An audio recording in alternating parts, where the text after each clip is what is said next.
اسی طرح جو بندہ مکہ مکرمہ پہنچ گیا وہ یہ سمجھے کہ میں آسمان دنیا پر پہنچ گیا، اس سے اوپر نہیں پہنچا جا سکتا تھا۔ مکہ مکرمہ میں کیا ہے؟ اللہ کا گھر ہے۔ اللہ تعالیٰ نے اس کائنات کو بنانے سے پہلے اپنی ایک تجلی فرمائی، اور جس جگہ پر وہ نور پڑا اس جگہ پر ایک بلبلہ پیدا ہوا پانی پر، اور وہ بلبلہ بڑھتے بڑھتے زمین بن گیا۔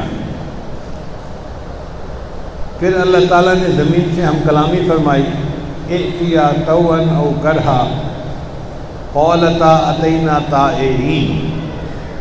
زمین نے جواب دیا میں آپ کی فرما بردار ہوں، جو آپ حکم دیں گے میں اس کے لیے حاضر ہوں۔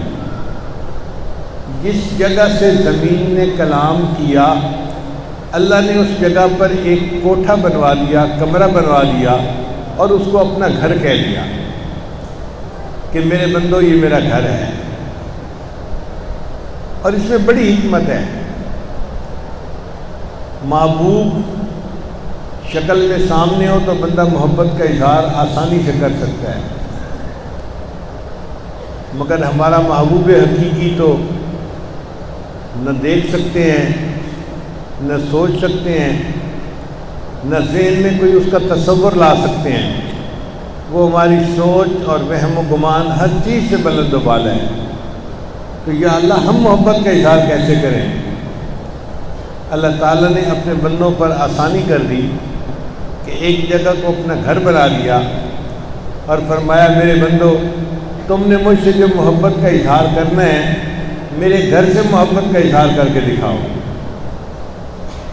چنانچہ وہ انوارات کی جگہ وہ ایسی تجلی گاہ ہے جہاں ہر وقت نور برستا ہے، اس کے ساتھ بندہ اپنی محبت کا اظہار کرتا ہے۔ جب جاتا ہے احرام باندھ کر تو اس کے گرد چکر لگاتا ہے، اس کو طواف کہتے ہیں۔ یہ طواف کے ساتھ چکر بندے کے گناہوں کو مٹا دیتے ہیں۔ دیکھیں اللہ تعالیٰ نے کام کو کتنا آسان کر دیا۔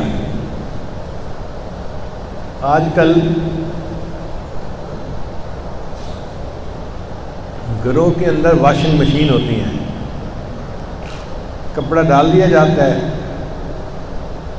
اور واشنگ مشین اس کپڑے کو گھماتی ہے اور صابن لگا کے میل کچیل نکال کے اس کو صاف کر کے باہر نکال دیتی ہے۔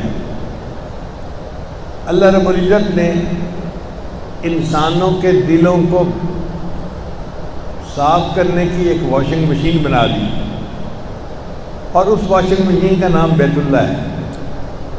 جو بندہ بھی احرام باندھ کے جاتا ہے اور بیت اللہ کے گرد 7 چکر لگا لیتا ہے، اللہ تعالیٰ گناہوں کی میل کو دور کر کے صاف دل کے ساتھ اس کو نکال لیتے ہیں۔